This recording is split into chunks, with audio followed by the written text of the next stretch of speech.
แปลหนังสือธรรมบทภาคที่2เรื่องแห่งพระเถระชื่อว่าจุลปันโทกหน้า84ตั้งแต่อตีเตพาราณสีนครวาสีเอโกมานโวตกะศิลังคันตวาเป็นต้นไปอตีเตในการอันเป็นไปล่วงแล้วมานโวอันว่ามานพเอโกคนหนึ่งพาราณสีนครวาสีผู้อยู่ในเมืองชื่อว่าพาราณสีโดยปกติคันตวาไปแล้วตกะศิลังสู่เมืองชื่อว่าตกะศิลาธรรมันเตวาสิโกเป็นอันเตวาสิกโดยธรรมอาจาริยสะของอาจารย์ทิสาปาโมกขัสสะผู้ทิสาปาโมกสิปุคหนัตถายะเพื่อต้องการแก่อันเรียนซึ่งศิลปะหุตวาเป็นอุปการะโกเป็นผู้กระทำซึ่งอุปการะอาจาริยสะแก่อาจารย์อติวิยะเกินเปรียบอโหสิได้เป็นแล้วอันตเรในระหว่างมานวกะสตานังแห่งร้อยแห่งมานพทั้งหลายปัญจันนัง5กโรติย่อมกระทำสัพพกิจจานี้ซึ่งกิจทั้งปวงทั้งหลายปาทปริกรรมมาทีนี้มีการนวดซึ่งเท้าเป็นต้นปณะแต่ว่าโสมานโวอันว่ามานพนั้นนัสโกติย่อมไม่อาจอุคันหิตุงเพื่ออ่านเรียนเอากินจิสิปังซึ่งศิลปะอะไรอัตโนทันทตายะขีตายะเพราะความที่อัตโนแห่งตนทันทะขีดเป็นคนเขาอัตโนทันทตายะเพราะความที่แห่งตนเป็นคนเขาอาจาริโยอันว่าอาจารย์จินเตตวาคิดแล้วอิติว่าอายังมานโวอันว่ามานพนี้พหุปการโรเป็นผู้มีอุปการะมากแก่เราโหติย่อมเป็นอาหังอันว่าเรามังมานวังยังมานพนี้สิกขาเปสามิจักให้ศึกษาอิติดังนี้วายมันโตปิแม้พยายามอยู่นัสโกติย่อมไม่อาจตังมานวังกินจิตสิปังสิกขาเปตุงขีดตุงเพื่ออันตังมานวังยังมานพนั้นสิกขาเปขีดให้ศึกษากินจิตสิปังซึ่งศิลปะอะไรตังมานวังกินจิตสิปังสิกขาเปตุงเพื่ออันยังมานพนั้นให้ศึกษาซึ่งศิลปะอะไรโสมานโวอันว่ามานพนั้นวสิตวาอยู่แล้วจิรังสิ้นการนานอสโกนโตไม่อาจอยู่อุคันหิตุงเพื่ออันเรียนเอาคาถังปิแม้ซึ่งคาถาเอกังคาถาหนึ่งอุกันทิตวากระสันขึ้นแล้วอาปุชิอำลาแล้วอาจาริยังซึ่งอาจารย์อิติว่าอาหังอันว่ากระผมขมิสามิจักไปอิติดังนี้อาจาริโยอันว่าอาจารย์จินเตสิคิดแล้วอิติว่าอายังมานโวอันว่ามานพนี้อุปการะโกเป็นผู้มีอุปการะไมหังต่อเราโหติย่อมเป็นอาหังอันว่าเราปัจจาสิงสามิย่อมหวังเฉพาะปันดิตภาวังซึ่งความเป็นแห่งบัณฑิตอัสสมานวัสสะแห่งมานพนั้นจะแต่ว่าอาหังอันว่าเรานัสโกมิย่อมไม่อาจกาตุงเพื่ออันกระทำนางปันดิตภาวังซึ่งความเป็นแห่งบัณฑิตนั้นปัจจุปการโรอันว่าอุปการะตอบมยาอันเรากาตโพพึงกระทำอิมัสสะมานวัสสะแก่มนุษย์นี้อวสังแน่แท้อาหังอันว่าเราพันธิตวาผูกแล้วมันตังซึ่งมนเอกังบทหนึ่งทัสสามิจักให้อัสสะมานวัสสะแก่มนุษย์นั้นอิติดังนี้โสอาจาริโยอันว่าอาจารย์นั้นเนตวานำไปแล้วตังมานวังซึ่งมานพนั้นอรัญญังสู่ป่าพันธิตวาผูกแล้วมันตังซึ่งมนอิมังนี้อิติว่าคเตสิกิงการนาคเตสิอหังปิตังชานามิ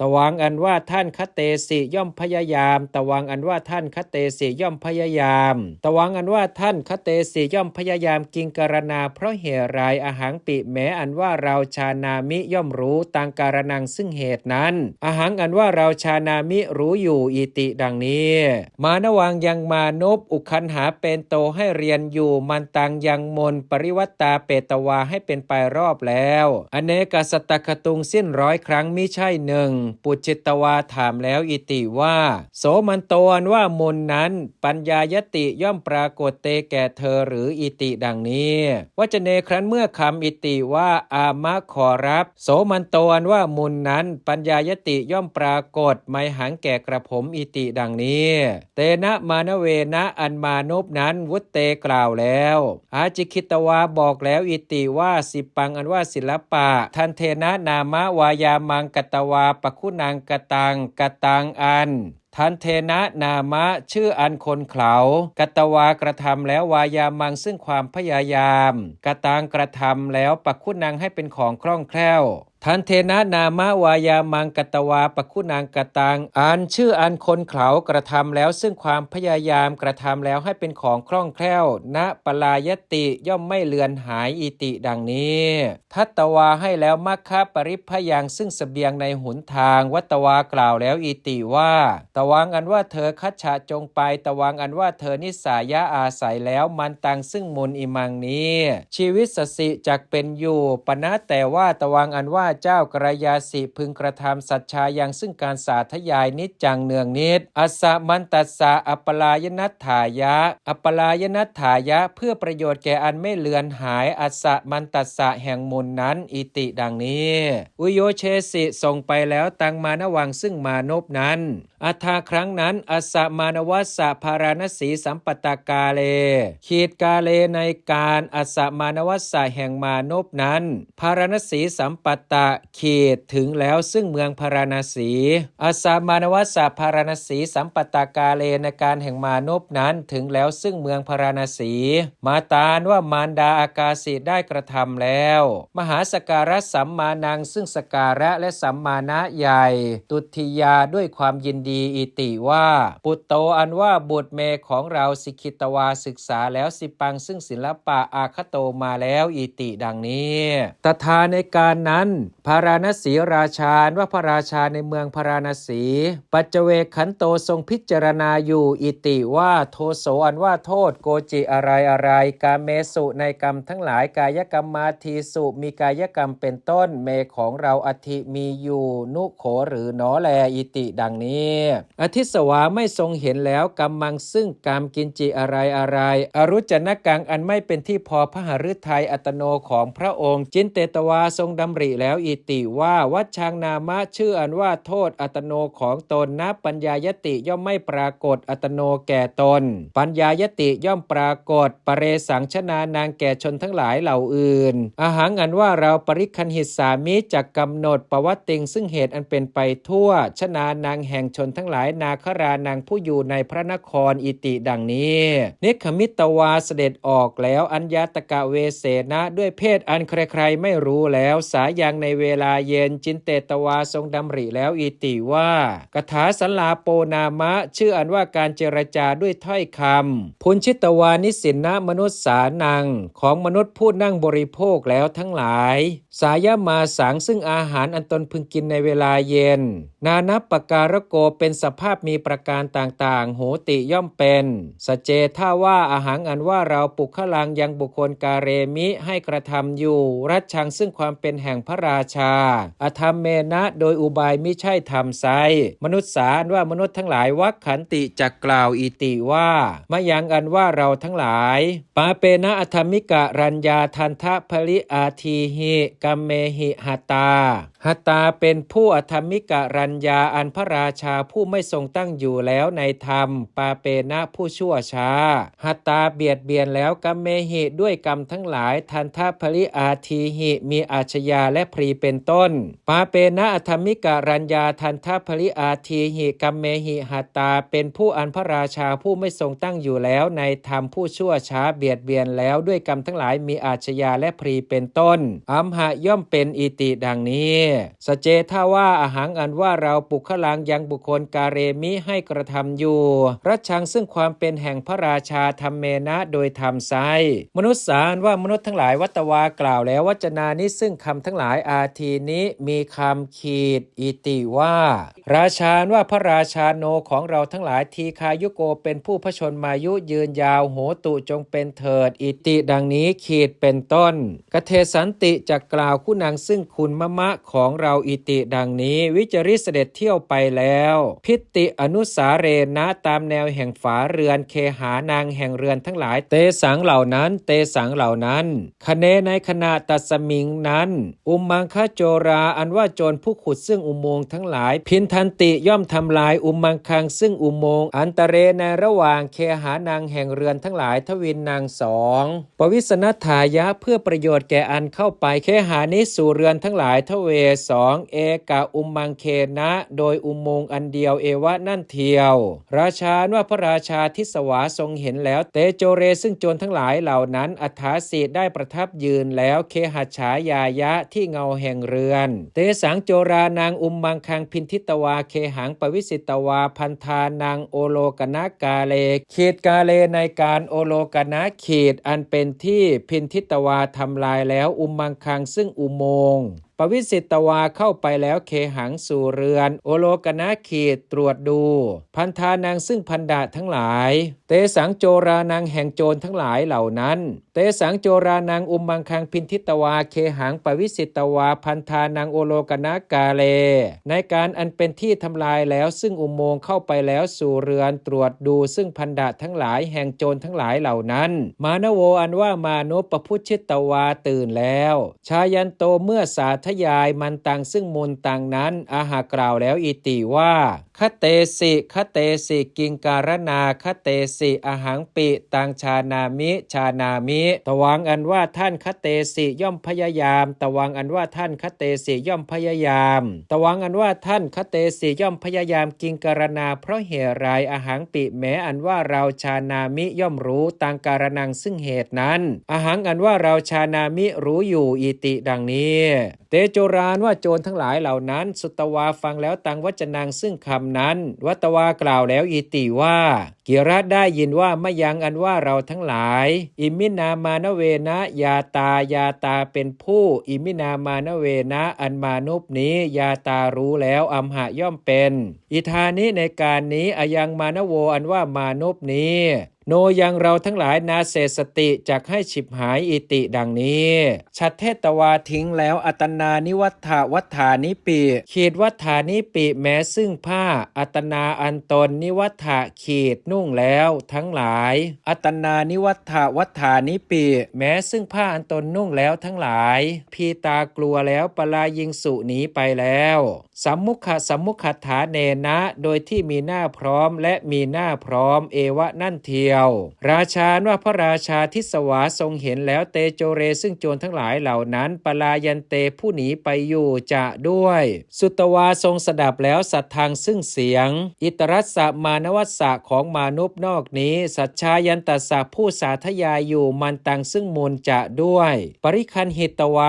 กำหนดแล้วปวติงซึ่งเหตุอันเป็นไปทั่วชนานางแห่งชนทั้งหลายนาครานางผู้อยู่ในพระนครปาวิสิได้เสด็จเข้าไปแล้วนิเวศนังสู่วังปนักก็รัตติยาครั้นเมื่อราตรีวิภาตายะสว่างแล้วโสราชาว่าพระราชานั้นปโกสิตวาทรงเรียกมาแล้วปุริสังซึ่งบุรุษเอกังคนหนึ่งปาโตในเวลาเช้าวะเทียวอาหาตรัสแล้วอิติว่าพระเนแน่พระนายตวังอันว่าเจ้าคัจฉะจงไปอุมมังโคอันว่าอุโมงค์โจเรหิอันโจรทั้งหลายพินโนทำลายแล้วเคเหในเรือนอสุกสมิงนามะชื่อโนนอสุกวิทยังในถนนโนนตกะศิลโตสิปังอุคันหิตวาอาคตะมานโวขีดมานโวอันว่ามานพสิปังอุคันหิตวาอาคตะขีดผู้เรียนเอาแล้วซึ่งศิลปะมาแล้วตกะศิลโตจากเมืองตกะศิลาตากาศิลโตสิปังอุคันหิตวาอาคตะมานโวอันว่ามานพผู้เรียนเอาแล้วซึ่งศิลปะมาแล้วจากเมืองตกาศิลาอธิมีอยู่ตถาเคเหในเรือนนั้นตวังอันว่าเจ้าอาเนหิจงนำมาตังมานวังซึ่งมานพนั้นอิติดังนี้โสปุริโสอันว่าบุรุษนั้นคันตวาไปแล้ววัตวากล่าวแล้วอิติว่าราชาว่าพระราชาปโกสติย่อมตรัสเรียกตังซึ่งท่านอิติดังนี้อาเนสินำมาแล้วมานวังซึ่งมานพอัฏฐาครั้งนั้นราชาว่าพระราชาอาหะตรัสแล้วนางมานวังกะมานพนั้นอิติว่าตาแน่พ่อตวังอันว่าเธอตากาศิลโตสิปังอุคันหิตวาอาคตะมานโวขีดมานโวเป็นมานพสิปังอุคันหิตวาอาคตะขีดผู้เรียนเอาแล้วซึ่งศิลปะมาแล้วตากาศิลโตจากเมืองตกาศิลาต ตากาศิลโตสิปังอุคันหิตวาอาคตมานโวเป็นมานพผู้เรียนเอาแล้วซึ่งศิลปะมาแล้วจากเมืองตากาศิลาอสิย่อมเป็นหรืออิติดังนี้มานโวอันว่ามานพอาหากราบทูลแล้วอิติว่าเทวะข้าแต่พระองค์ผู้สมมุติเทพอามาพระเจ้าข้าเอวังอันว่าอย่างนั้นอิติดังนี้โสราชาว่าพระราชานั้นอาหาตรัสแล้วอิติว่าตวังอันว่าเธอเทหีจงให้สิปังซึ่งศิลปะต่างนั้นอัมหากังปิแม้แก่เราทั้งหลายอิติดังนี้มานโวอันว่ามานพอาหากราบทูลแล้วอิติว่าเทวะข้าแต่พระองค์ผู้สมมุติเทพสาธุอันว่าดีละตวังอันว่าพระองค์นิสิตทิตวาประทับนั่งแล้วสมาสเนบนอาสนะอันเสมอคันหะจงทรงเรียนเอาเถิดอิติดังนี้อัฏฐาครั้งนั้นราชาว่าพระราชากตวาทรงกระทำแล้วตถาเหมือนอย่างนั้นขเหตวาทรงเรียนเอาแล้วมันตังซึ่งมูลตังนั้นวัตวาตรัสแล้วนางมานวังกะมานพนั้นอิติว่าอายังภาโคอันว่าส่วนนี้อาจริยภาโคเป็นส่วนแห่งอาจารย์เตของเธอโหติย่อมเป็นอิติดังนี้อัฏฐาสิได้พระราชทานแล้วสหัสสังซึ่งพันแห่งทรัพย์ตถาในการนั้นเสนาปฏิอันว่าเสนาบดีอาหากล่าวแล้วกับปกังกนายภูสามาลารัญโยของพระราชาอิติว่าตวังอันว่าเธอกริสสิจะกระทำมัดสูงซึ่งพระมัสสุรัญโยของพระราชากถาในการรายอิติดังนี้กัปปโกอันว่านายภูสามาลาอาหากล่าวแล้วอิติว่าอาหังอันว่าข้าพเจ้ากริสามิจะกระทำมัดสูงซึ่งพระมัสสุรัญโยของพระราชาสเวในวันพรุ่งวาหรือว่าปรสเวในวันมะรืนนี้อิติดังนี้โสเสนาปฏิอันว่าเสนาบดีนั้นทัตวาให้แล้วสหัสสังซึ่งพันแห่งทรัพย์ตัสสะกับปกัสสะแก่นายภูสามาลานั้นวัตวากล่าวแล้วอิติว่ากิจจังอันว่ากิจโนของเราทั้งหลายอธิมีอยู่อิติดังนี้วจเนครั้นเมื่อคำอิติว่าสามิข้าแต่นายกิงกิจจังอันว่ากิจอะไรอธิมีอยู่อิติดังนี้เตนะกับปเกนะอันนายภูสามาลานั้นวุตเตกล่าวแล้วอาหากล่าวแล้วอิติว่าตวังอันว่าเธอรัญโยมสุกัมมังกโรนโตวิยะเป็นราวกะว่ากโรนโตกระทำอยู่มัสสุกัมมังซึ่งกรรมคือการปลงซึ่งพระมัสสุรัญโยของพระราชาหุตวาเป็นปหังสิตวาสบัดแล้วคุรังซึ่งมีดโกนอติวิยะเกินเปรียบชินทิตวาตัดแล้วคละนาลิงซึ่งก้านแห่งพระสอเสนาปฏิเป็นเสนาบดีพวิสสิจักเป็นอาหังอันว่าเราราชาเป็นพระราชาพวิสามิจักเป็นอิติดังนี้โสกัปปกรว่านายภูสามาลานั้นสัมปติชิตวารับพร้อมแล้วอิติว่าสาธุอันว่าดีละอิติดังนี้มัดสูงอย่างพระมัสสุเตเมตวาให้เปียกแล้วคันโททะเกนะด้วยน้ำอันเจือด้วยของหอมมัสสุกรณัตทิวเสในวันอันเป็นที่กระทำซึ่งพระมัสสุรัญโยของพระราชา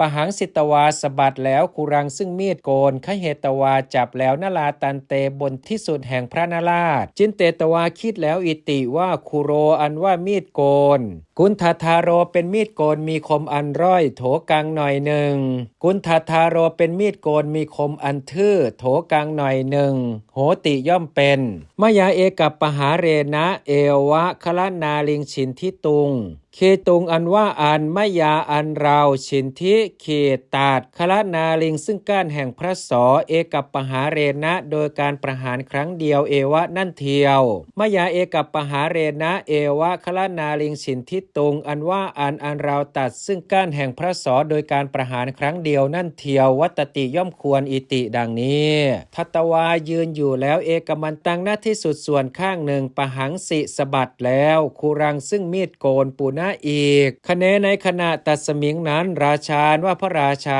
สริตวาทรงระลึกถึงแล้วมันตังซึ่งมนอัตโนของพระองค์กโรนโตเมื่อทรงกระทำสัจชายังซึ่งการสาธยายอาหะตรัสแล้วอิติว่าคเต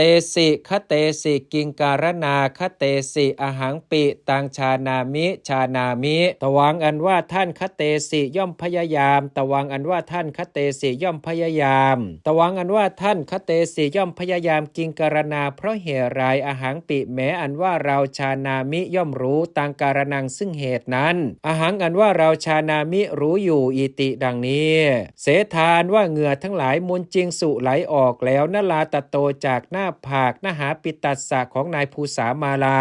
โสนหาปิโตนว่านายภูสามาลานั้นจินเตตวาคิดแล้วอิติว่าราชาว่าพระราชาชานาติย่อมทรงทราบมังซึ่งเราอิติดังนี้พีโตกลัวแล้วคิปิตวาโยนไปแล้วคุรังซึ่งมีดโกนภูมิยังบนภาคผืนนิปัชชิหมอบลงแล้วอุเรนะด้วยอกปาทมูเลนะที่ใกล้แห่งพระบาทราชาโนนามะเชื่ออันว่าพระราชาทั้งหลายเฉกาเป็นผู้ทรงฉลาดโหนติย่อมเป็นเตนะการเนนะเพราะเหตุนั้นโสราชาว่าพระราชานั้นอาหะตรัสแล้วเอวังอย่างนี้นางนหาปิตังกนายภูสามาลานั้นอิติว่าทุตถานหาปิตาแน่นายภูสามาลาผู้อันโทษประทุษร้ายแล้วอเรเว้ยตวังอันว่าเจ้ากโรสิย่อมกระทำสัญญังซึ่งความสำคัญอิติว่าราชาว่าพระราชานาชานาติย่อมไม่ทรงทราบมังซึ่งเราอิติดังนี้หรืออิติดังนี้นหาปิโตนว่านายภูสามาลาอาหากราบทูลแล้วอิติว่าเทวะข้าแต่พระองค์ผู้สมมุติเทพตวังอันว่าพระองค์เทหิขอจงพระราชทานอภัยยังซึ่งอภัยเมแก่ข้าพระองค์อิติดังนี้โสราชาว่าพระราชานั้นอาหาตรัสแล้วอิติว่าเอตังการนังอันว่าเหตุนั่นโหตุจงมีเถิดตวังอันว่าเจ้ามาพายิอย่ากลัวแล้วตวังอันว่าเจ้ากเทหิจงกล่าวเถิดอิติดังนี้นหาปิโตนว่านายภูสามาลาหากราบทูลแล้วอิติว่าเทวะข้าแต่พระองค์ผู้สมมุติเทพเสนาปฏิอันว่าเสนาบดีทัตวาให้แล้วสหัสสังซึ่งพันแห่งทรัพย์เมแก่ข้าพระองค์อาหากล่าวแล้วอิติว่าตวังอันว่าเธอวิยะเป็นราวกะว่ากโรนโตกระทำอยู่มัดสูงซึ่งพระมัสสุรัญโยของพระราชาหุตวาเป็นฉินทะจงตัดคละนาลิงซึ่งก้านแห่งพระโส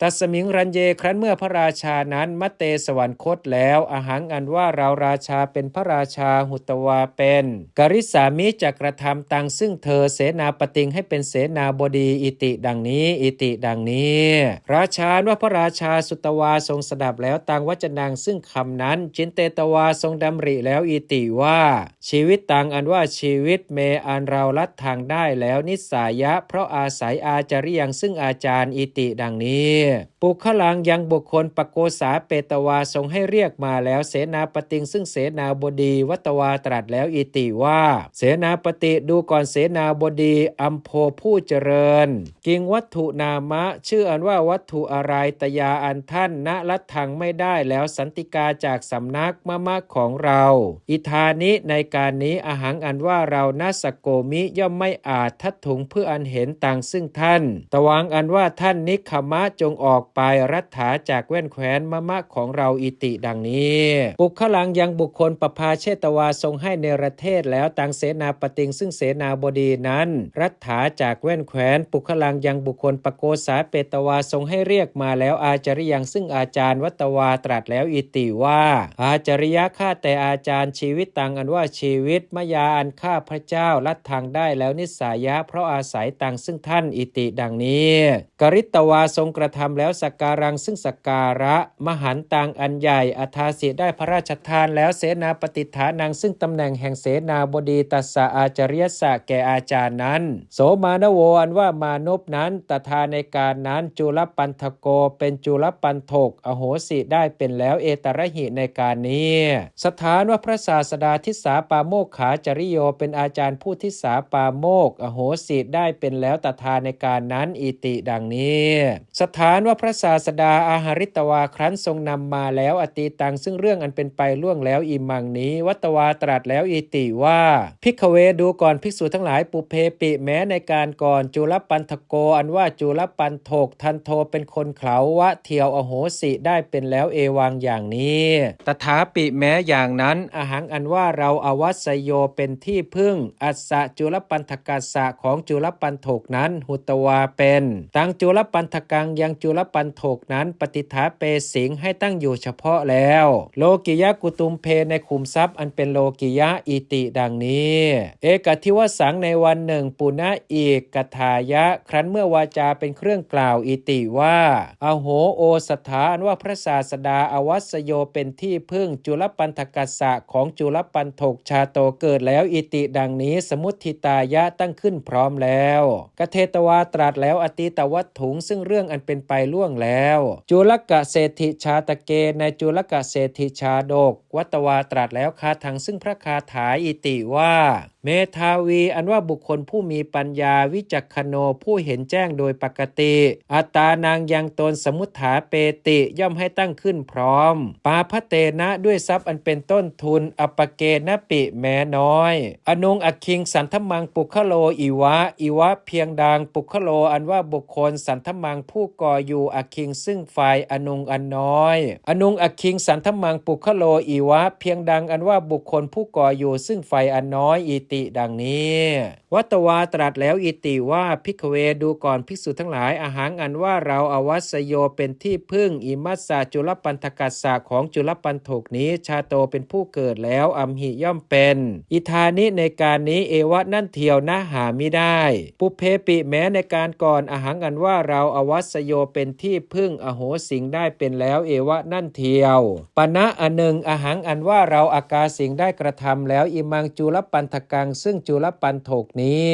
สามิกังให้เป็นเจ้าของโลกิยะกุตุมภัสสะแห่งขุมทรัพย์อันเป็นโลกิยะปุเพในการก่อนอาหารอันว่าเรากโรมิย่อมกระทำอิมังจุลปันถกังซึ่งจุลปันถกนี้สามิกังให้เป็นเจ้าของโลกุตระกุตุมภัสสะแห่งขุมทรัพย์อันเป็นโลกุตระอิธานิในการนี้อิติดังนี้ชาตกังยังชาดกสมุทาเนสิทรงให้ตั้งลงพร้อมแล้ววัจเนนะด้วยพระดำรัสอิติว่าจุลกันเตวาสิโกอันว่าอันเตวาสิกของเศรษฐีชื่อว่าจุลกะตถาปิแม้ในการนั้นจุลปันถโกเป็นจุลปันถกอโหสิได้เป็นแล้วเอตระหิในการนี้ปณะส่วนว่าจุลกะเศรษฐีอันว่าเศรษฐีชื่อว่าจุลกะปันดิโตผู้ฉลาดพยโตผู้เฉียบแหลมนักขตะโกวิโทผู้ฉลาดในนักสัตว์ตถาในการนั้นอาหังเป็นเราเอวะนั่นเทียวอโหสิได้เป็นแล้วเอตระหิในการนี้อิติดังนี้เอกทิวสังในวันหนึ่งปุณะอีกภิกขุอันว่าภิกษุทั้งหลายกระถังยังวาจาเป็นเครื่องกล่าวอิติว่าอาวุโสดูก่อนท่านผู้มีอายุทั้งหลายจุลปันถโกอันว่าพระจุลปันถกอสกโกนโตปิแม้ไม่อาจอยู่ขเหตุงเพื่ออันเรียนคาถังซึ่งคาถาจตุปทังมีบาทสี่เป็นประมาณมาเสหิโดยเดือนทั้งหลายจตูหิสีอนุสัจชิตวาไม่ละแล้ววิริยังซึ่งความเพียรปฏิทิโตตั้งอยู่เฉพาะแล้วอรหัตเตในความเป็นแห่งพระอรหันต์สามิโกเป็นเจ้าของโลกุตระธรรมกุตุมภัสสะแห่งขุมทรัพย์คือธรรมอันเป็นโลกุตระชาโตเกิดแล้วอิธานิในการนี้อิติดังนี้สมุทฐาเปสูงให้ตั้งขึ้นพร้อมแล้วธรรมสภายังในโรงเป็นที่กล่าวกับด้วยการแสดงซึ่งธรรมสถานว่าพระศาสดาอาคันตวาเสด็จมาแล้วปุจิตวาตรัสถามแล้วอิติว่าภิกขเวดูก่อนภิกษุทั้งหลายตุมเหอันว่าท่านทั้งหลายสันนิสินนาเป็นผู้นั่งประชุมกันแล้วกัตถายะด้วยวาจาเป็นเครื่องกล่าวกายะอะไรนุหนออัฏฐย่อมมีเอตระหิในการนี้วัจเนครั้นเมื่อคำอิติว่าไม่ยังอันว่าข้าพระองค์ทั้งหลายสันนิสินนาเป็นผู้นั่งประชุมกันแล้วกัตถายะด้วยวาจาเป็นเครื่องกล่าวอิมายะนามะชื่อนี้อัมหะย่อมเป็นเอตระหิในการนี้อิติดังนี้เตหิภิกขุหิอันภิกษุทั้งหลายเหล่านั้นวุตเตกราบทูลแล้ววัตวาตรัสแล้วอิติว่าภิกขเวดูก่อนภิกษุทั้งหลายภิกขุอันว่าภิกษุอารัฐวิริโยผู้มีความเพียรอันปราลบแล้วศาสเนในศาสนามะของเราสามิโกเป็นเจ้าของโลกุตระธรรมัสสะแห่งธรรมอันเป็นโลกุตระโหติย่อมเป็นเอวะนั่นเทียวอิติดังนี้อาหะตรัสแล้วคาถังซึ่งพระคาถาอิมังนี้อิติว่าโอโคอันว่าห่วงน้ำณอภิกิรติย่อมไม่ท่วมทับยังทีปังซึ่งเกาะใดเมธาเวียนว่าบุคคลผู้มีปัญญากยิราถะพึงกระทำทีปังซึ่งเกาะต่างนั้นอุทาเนนะด้วยความเพียรเป็นเหตุลุกขึ้นจะด้วยอัปมาเทนะด้วยความไม่ประมาทจะด้วยสัญญเมนะด้วยความสำรวมจะด้วยทเมนะด้วยการฝึกจะด้วยอิติดังนี้อโถอันว่าอาจอิติว่าปุคโลอันว่าบุคคลสมนาคโตผู้มาตามพร้อมแล้วธรรมโมชะปัญญายะด้วยปัญญามีโอชะอันเกิดแต่ธรรมเมธาวีชื่อว่าผู้มีปัญญากายิราถะพึงกระทำกายิราถะคือว่ากรายะกาตุงสักกุณายะกรายะควรทำกรายะคือว่ากาตุงสักกุณายะ กาตุงสักกุณายะพึงอาจเพื่ออันกระทำอรหัตตพลัทธีปังซึ่งเกาะคือพระอรหันต์ปฏิฐานภูตังอันเป็นที่พึ่งเป็นแล้วอัตโนของตนสังสาราสาคเรในสาครคือสงสารอติคัมภีเรอันลึกยิ่งอติทุลภปฏิทาตายะโดยความเป็นแห่งที่พึ่งอันสัตว์พึงได้โดยยากยิ่งอิมัสสมิงนี้ธรรมเมหิด้วยธรรมทั้งหลายจตุหิสีการณภูเตหิอันเป็นเหตุเป็นแล้วอิเมหิเหล่านี้อิติคืออุทาเนนะด้วยความเพียรเป็นเหตุลุกขึ้นวิริยะสังขาเตนะอันบัณฑิตนับพร้อมแล้วว่าความเพียรจะด้วยอัปปมาเทนะด้วยความไม่ประมาทสติยาอวิปวาสสังขาเตนะอันบัณฑิตนับพร้อมแล้วว่าความไม่อยู่ปราศจากสติจะด้วยสัญญเมนะด้วยความสำรวมจตุปาริสุทธิศีลสังขาเตนะอันบัณฑิตนับพร้อมแล้วว่าศีลคือความบริสุทธิ์สี่จะด้วยอินทริยธรรมเนนะด้วยการฝึกซึ่งอินทรีย์จะด้วยอิติดังนี้ตถาปเทสุในบททั้งหลายเหล่านั้นหนาปทัททวยสะแห่งหมวดสองแห่งบทอิติว่าทีปังกรยาถาอิติดังนี้ปุจฉานว่าอันถามอิติว่าเมทาเวียนว่าบุคคลผู้มีปัญญากายิราถะพึงกระทำทีปังซึ่งเกาะกีที่สังอันเช่นไรอิติดังนี้วิสัชนังอันว่าอันแก้อิติว่าโอโคอันว่าห่วงน้ำนะอภิกีรติย่อมไม่ท่วมทับยังทีปังซึ่งเกาะใดเมทาเวียนว่าบุคคลผู้มีปัญญากายิราถะพึงกระทำตังทีปังซึ่งเกาะนั้นอิติดังนี้อโถอันว่าอธิบายอิติว่ากิเลสโสโคอันว่าห่วงน้ำคือกิเลสจตุพิโทปิแม้มีอย่างสี่นาสโกติย่อมไม่อาจอภิกีริตุงเพื่ออันท่วมทับอภิกีริตุงคือว่าวิทังสิตุงวิทังสิตุงเพื่ออันกำจัดยังทีปังซึ่งเกาะใด